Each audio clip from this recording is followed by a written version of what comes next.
Sud Radio Découverte Tourisme, Stéphane Zeremeta. Bonjour Stéphane. Bonjour Marie. Directeur éditorial des Guides Le Petit Futé. Aujourd'hui, direction les routes de la soie, l'Ouzbékistan. Absolument, une destination absolument magique. Un pays auquel on ne pense pas forcément pour c'est un grand périple. Pourtant, quand on est au cœur de l'Asie comme ça, c'est un périple au cœur d'une grande histoire. C'est absolument magique.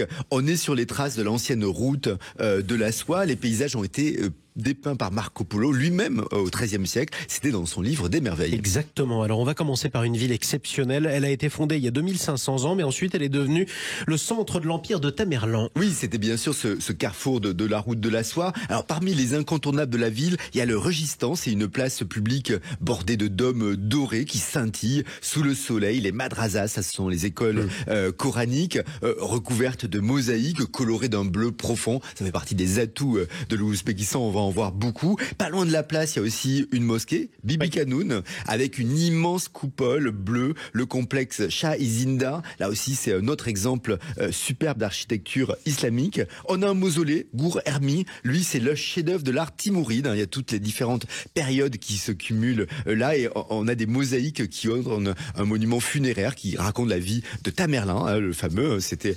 le grand conquérant, et c'est là où il repose d'ailleurs. Un des plus féroces conquérant que l'histoire est connue. On continue ensuite le voyage en Ouzbékistan en direction Boukhara, une ville exceptionnelle surnommée la Perle de l'Orient. Boukhara, c'est l'une des villes saintes de l'islam, donc c'est aussi une des villes les plus historiquement riches du pays. Il faut voir la citadelle Ark, c'est l'ancienne résidence des émirs de Boukhara. La place Lia Bikazu, là c'est le cœur battant de la ville, avec les madrasas, avec les caravansérails. Ouais. Et d'ailleurs c'est dans ces bâtiments que les marchands sur la route de la soie pouvaient faire des haltes et bien sûr échanger leurs marchandises. Au-dessus de la vieille ville, il y a aussi un minaret, le minaret Kalom, complètement imposant, construit en 1127, 48 mètres de hauteur, avec la madrasa Miri Arabe, la mosquée Kalon. C'est un ensemble religieux absolument incroyable, mais c'est aussi un ensemble religieux très actif. Aujourd'hui, il faut savoir que Boukhara est également l'étape assez idéale pour découvrir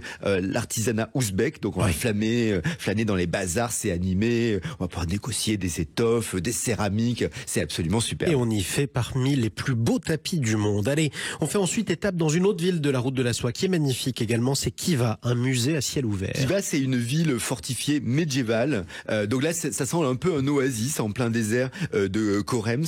Le centre historique Itchankala recèle des madrasas, encore une fois, des palais, des mosquées, toutes plus impressionnantes les unes que les autres. L'un des symboles de la ville, c'est le minaret Kaltaminor, mosaïque turquoise, très symbolique de l'Ouzbékistan. Et parmi les autres incontournables de Khiva, on a le mausolée Pahlavan Mahmoud, avec un lieu de recueillement, de vénération pour les locaux. Il y a 213 colonnes de bois sculptées. C'est vraiment un chef-d'œuvre de l'artisanat ouzbek. Et c'est aussi un endroit très de paix, de sérénité. On y est bien, on se pose et on admire. Alors c'est l'Ouzbékistan qui abrite aussi des paysages naturels d'une très grande beauté, faut le dire.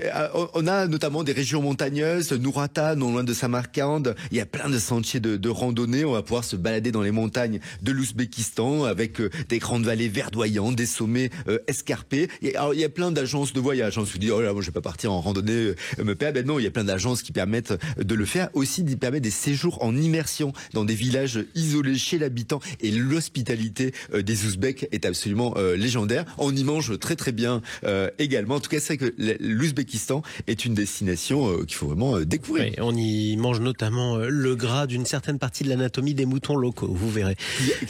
Savoureuse. Oui, exactement. Merci beaucoup Stéphane Zeremeta. On vous retrouve samedi prochain sur Sud Radio. Avec grand plaisir.